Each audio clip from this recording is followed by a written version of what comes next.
बस इतना ही भर समझिए कि बस यही बात साहब ने कही कि ये महादेव हैं, इनका एक रूप है जगत गुरु का। गुरु भाव है, शिष्य भाव देना है। गुरु भाव तो है ही, हम शिष्य भाव जो देना चाहिए हमको, सब कुछ तो हम करते हैं महादेव के लिए। पूजा पद्धति में हम सब कुछ करते हैं। उपवास करते हैं कि नहीं? सावन में सोमवार को उपवास तो करते हैं, महाशिवरात्रि में उपवास करते हैं, पूजा भी करते हैं, जल चढ़ाते हैं, बेलपत्र चढ़ाते हैं, मिठाइयां चढ़ाते हैं, फल चढ़ाते हैं, सारे कर्मकांड करते हैं। ठीक वैसे ही जैसे आयोजन तो सारा है, लेकिन उसमें महादेव के लिए महादेव को कर रहे हैं, इसका भाव नहीं है। भाव है किस बात का?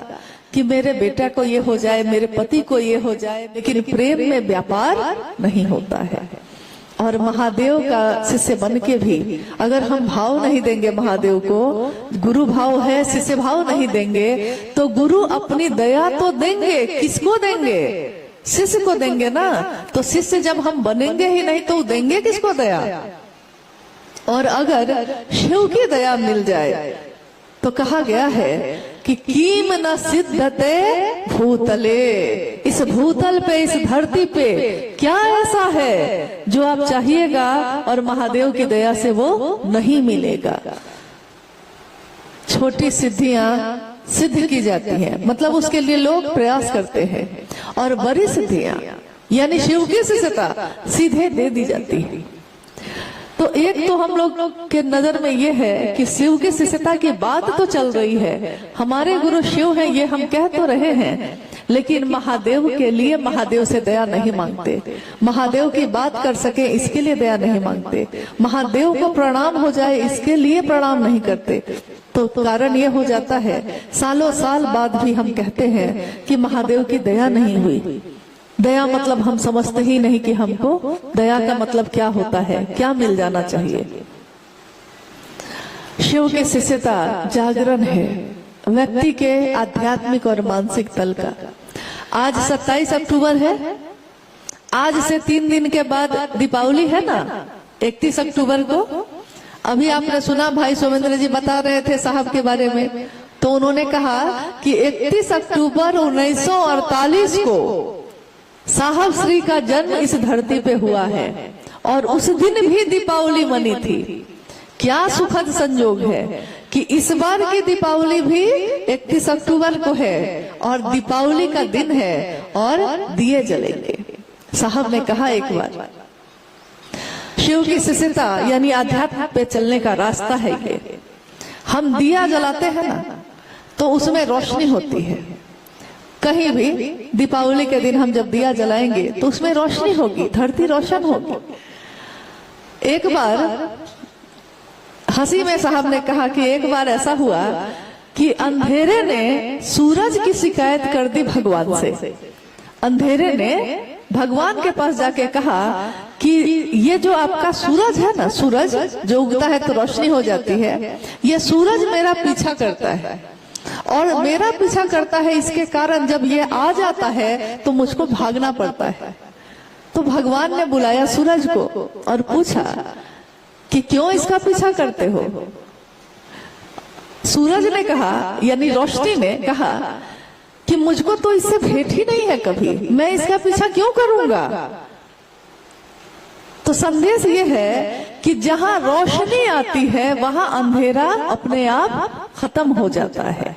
दिन की रोशनी है, बाहर धूप खिली हुई है और आप अपने घर के दरवाजे और खिड़की को बंद कर लीजिए, अंदर का पर्दा फैला दीजिए और देखिए कि घर में अंधेरा हो जाता है।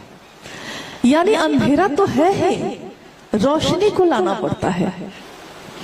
महादेव की शिष्यता भी ऐसी ही है, हमारे अंधेरे जीवन को कितना रोशन करती है। जैसे जैसे हम इसमें जाते हैं वैसे वैसे हमारा मन अनुभव करता है। एक गुरुवान गा रही थी, दो पंक्ति उन्होंने गाई कि हम कहाँ भटक रहे थे, कहाँ आ गए, और अगर साहब आप न मिलते, अगर आपने साहब ने महादेव का रास्ता नहीं दिखाया होता तो हमको तो किनारे की लहर ही डुबो देती कि इस विधा में, इस रिश्ते में सिर्फ भाव मांगा जाता है और कुछ भी नहीं। कोई कर्म कांड नहीं होते शिव शिष्यों में, शिव चर्चाओं में कहीं भी कोई कर्म कांड नहीं किया जाता। वहां सिर्फ मन का भाव शामिल किया जाता है और कुछ भी नहीं। तो इसीलिए शिव चर्चाओं में आपने देखा होगा कि हम लोग तस्वीर भी नहीं लगाते। अगर लगाते भी हैं तो शिव की साकार जो प्रतिमा है, साकार चित्र है, अगर कोई लगाता है तो लगाता है, नहीं लगाता तो नहीं लगाता। क्योंकि शिव की चर्चा तो आप सड़क पे भी करते हैं, शिव की चर्चा तो अपने घर में भी करते हैं, और शिव की चर्चा तो मंदिर के चबूतरे पे भी करते हैं। तो हम कहाँ कहाँ तस्वीर ले जाएंगे? हर जगह जहाँ लगी है तो ठीक, न लगी है तब भी ठीक। बात करते हैं हम, और बात क्या करते हैं? जितना भर समझ में आता है उतना भर करते हैं, जितना हम कह सकते हैं उतना भर करते हैं। बात बाकी तो महादेव गुरु हैं, धीरे धीरे ज्ञान देने की जिम्मेदारी वही वहन करते हैं, वही लेकर चलते हैं। आइए इस शिव गुरु महोत्सव में अगर कुछ जिज्ञासा आई है तो हम लोग उन जिज्ञासाओं पे भी बात करें, क्योंकि हम लोग जो काम करते हैं, कोई भी काम अपने जीवन में करते हैं, बिना उसको समझे अगर करेंगे तो उसका वो परिणाम नहीं आता जो परिणाम आना चाहिए। और देखिए, भाव की बात अभी हम लोग कर रहे थे, परिणाम की बात कर रहे हैं। रोज आपके घर में भोजन बनता है कि नहीं? प्रतिदिन बनता है, सुबह दोपहर रात हम भोजन बनाते हैं कि नहीं? बनाते ही है। किसी किसी दिन भोजन में बहुत स्वाद होता है और आप पूछते हैं जो भोजन बनाया है उससे कि आज क्या बात है, लगता है बहुत भाव से बनाई हो, आज के भोजन में बहुत स्वाद है। तो पता चलता है कि या तो उनका भाई आया है या उनका कोई प्रिय व्यक्ति आया है। तो जब प्रिय, मन को प्रिय लगने वाला आता है तो भोजन तो वही है, लेकिन उस भोजन को बनाने में भाव मन का शामिल हो गया तो देखिए भोजन में भी परिणाम है, पानी में भी परिणाम है, प्रणाम में भी परिणाम है। क्योंकि प्रणाम तो हम लोग हजारों लोग को करते हैं, लेकिन किसी किसी को मन से करते हैं। अमूमन लोगों को शिष्टाचार वश करते हैं। मिल गए हैं तो काका प्रणाम, चाचा जी प्रणाम, भैया प्रणाम, मिल गए हैं तो कर लिए। लेकिन अभी के समय में देखिएगा कि ये संस्कार भी बहुत कम हो गए हैं। जल्दी बच्चों को कहना पड़ता है अब कि अरे बड़े हैं प्रणाम करो, फिर भी बच्चा खड़ा है, फिर कहते हैं अरे करो, तब वो जाके कहीं करता है। उसमें भी चरण स्पर्श नहीं करता, ऊपर ऊपर से ही प्रणाम करके काम चला लेता है। मतलब लोग कहते हैं ना कि मोबाइल में आपके ब्लूटूथ है ना, उसी तरह का प्रणाम भी हो गया है। तो प्रणाम मन से ही नहीं हुआ तो उस प्रणाम का कोई अर्थ नहीं है। गुरु शक्ति तो देते ही हैं, लेकिन शक्ति को संभालने का ज्ञान भी देते हैं। जैसे मोटरसाइकिल खरीदिए तो शक्ति है, उसमें ताकत है। अगर मोटरसाइकिल स्टार्ट करके छोड़ दीजिएगा तो क्या होगा?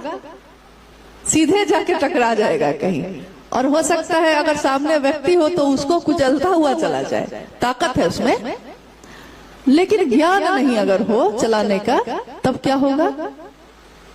तो गुरु सामर्थ्य भी देते हैं और ज्ञान भी देते हैं, और वही ईश्वर के रूप में, भगवान के रूप में हमारी मनोकामना भी पूरी करते हैं। हम महादेव के पास हजारों सालों से हमारे पूर्वज भी जाते रहे, हम भी जाते रहे। भगवान शिव की जय जयकार तो होती ही रही, कर्पूर गौरम करुणावतारम तो हम गाते ही रहे। और महादेव के जो नटराज स्वरूप है या नीलकंठ का स्वरूप है, सबकी स्तुति हम गाते रहे। महादेव को मालूम है कि वो कैसे हैं। हम आपके सामने खड़े होके कहें कि आप बड़े अच्छे व्यक्ति हैं, तो आपको तो पता है कि आप अच्छे हैं कि खराब हैं। आदमी अपने बारे में जानता है, भगवान नहीं जानते, भगवान भी जानते हैं। तो हम उनके सामने खड़े होके तो स्तुति गायन करते हैं, लेकिन धरती के लोग सोए हैं। अध्यात्म के रास्ते पे धरती के लोग सो गए।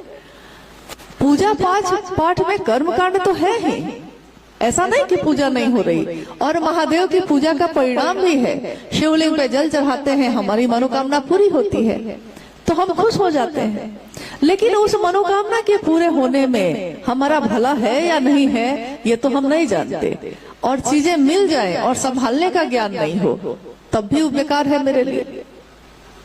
आपको हवाई जहाज दे दिया जाए, आपके लिए बेकार है तो बहुत कीमती चीज वो, हवाई जहाज बहुत कीमती है, लेकिन आपके लिए किस काम की?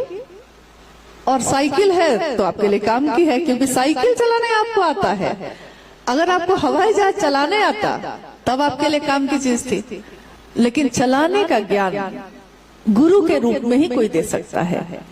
बहुत लोग ऐसे हैं जिनके पिता मास्टर भी हैं, पिता भी हैं और शिक्षक भी हैं, और जैसे सारे विद्यार्थी बैठ के पढ़ते हैं, मास्टर साहब का बेटा भी शिष्य बन के ही बैठ के पढ़ता है, नहीं तो वो ज्ञान ले नहीं सकेगा।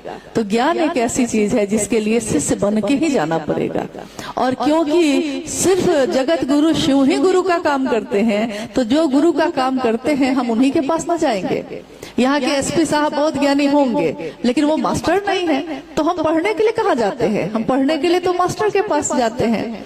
और गुरुओं के गुरु, सदगुरुओं के गुरु महेश्वर शिव स्वयं गुरु हैं। तो जगत के लोग चाहे किसी भी जाति, किसी भी धर्म, किसी भी वर्ण, किसी भी संप्रदाय के हों, लेकिन जगत गुरु शिव को अपना गुरु बना सकते हैं। उसके लिए कोई नियम नहीं, कोई वर्जना नहीं रखी गई है। सिर्फ ये विचार, हे शिव आप मेरे गुरु हैं, मैं आपका शिष्य हूँ, मुझ शिष्य पर दया कर दीजिए। बस ये विचार ही आपके मन में शिव की शिष्यता का बिया या दीक्षा आप कह लीजिए कि दीक्षा हम कैसे लेते हैं, हमारे मन में इस विचार का प्रवेश होना ही शिव शिष्यता की दीक्षा है। और जब दीक्षा होती है तो गुरु दक्षिणा भी दी जाती है। यानी गुरु के लिए हम क्या करते हैं? तो महादेव के लिए भगवान के रूप में तो हम बहुत चीजें चाहते रहते हैं, लेकिन गुरु को हम क्या देंगे? क्योंकि वो तो ईश्वर भी है, तो हम कुछ भी देंगे तो उन्हीं का सामान उन्हीं को देंगे। क्या दे सकते हैं? आपने देखा होगा हमारे आपके बच्चे बाहर पढ़ने के लिए जाते हैं, जैसे झारसुगुड़ा में आप रहते हैं, संबलपुर में रहते हैं, तो किसी का बच्चा दिल्ली जाता है पढ़ने के लिए, कोई रांची जाता है, कोई राउरकेला में रह के पढ़ता है, जाता है ना। बच्चे के पास अपना पैसा नहीं होता, क्योंकि अभी तो वो अपने माँ बाप पे निर्भर है। तो बच्चा के पास अभी कमाता तो नहीं है, उसके पास पैसा कहाँ से आएगा? तो जो माँ बाप देते हैं वही पैसा से ना वो वहां पढ़ता है, खाना खाता है, रूम लेके रहता है।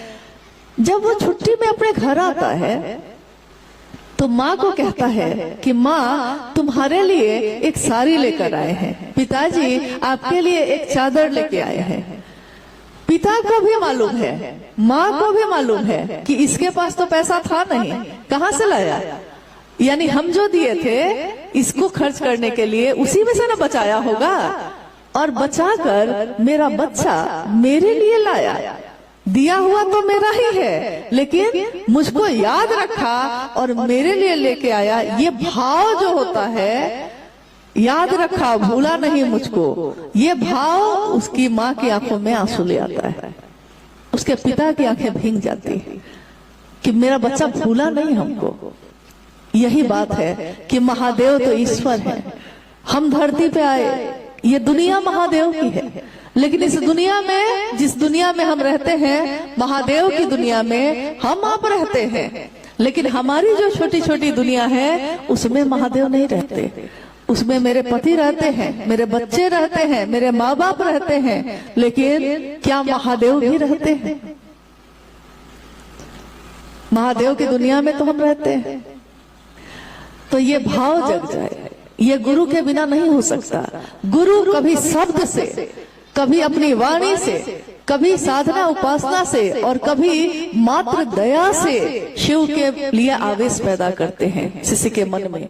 वो गाली जो शब्द है, आप उस शब्द को समझ रहे हैं, अगर नहीं समझ रहे हैं उस भाषा को, तब तो गाली दे चाहे प्रेम करे, आपके लिए दोनों बराबर है। लेकिन अगर उसका अर्थ आप समझ रहे हैं तो आपके मन को सबसे ज्यादा वो चोट पहुंचाता है, और जब चोट पहुंच जाता है तो क्या होता है?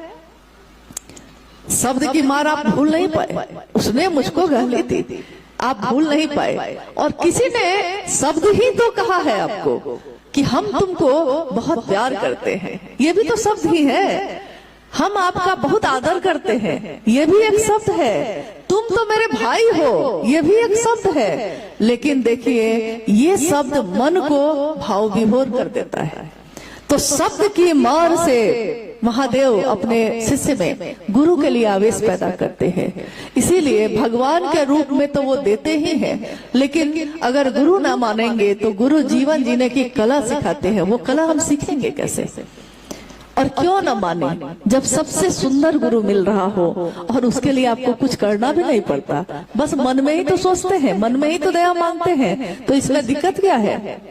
इसके अलावा तो शिव शिष्टता में और कुछ नहीं कहा जाता। यानी महादेव के घेरा में अगर वो मन नहीं होगा तो ना तो शिव की चर्चा हम कर पाएंगे, ना आप सुन पाएंगे, ना आप कर पाएंगे, ना हम सुन पाएंगे। मन नहीं है तो रिश्तों का भी कोई मतलब नहीं है। और प्रणाम भी हम मन से ही करते हैं। तो देखिए, तीनों सूत्रों में मन ही साधन है। इसके अलावा शिव शिष्टता में करने के लिए कुछ भी नहीं कहा जाता। अगर कोई कहे तो मेरा अनुरोध है कि आप कभी भी दूसरा कोई काम मत करिए, साफ उसको कह दीजिए कि मैंने साफ साफ सुन लिया है साहब का संदेश। शिव शिष्टता मतलब मन की विदा है। उस मन में महादेव को उतारिए, मन को मंदिर बनाइए, हृदय में मंदिर की स्थापना हो जाए। ऐसी है शिव की शिष्यता। चलते फिरते मंदिर बन जाए शिव के शिष्य, ऐसी है शिव की शिष्यता। शिव की शिष्यता क्या है? कहीं एक जगह मंदिर की स्थापना है, लेकिन शिव के लोग, शिव के गण, शिव के शिष्य अपने शिव की महिमा का गुणगान तो हर जगह करते हैं जाके। तो चलते फिरते मंदिर है वो, और जहां जाते हैं अपने गुरु शिव की दया का दिया जलाते रहते हैं।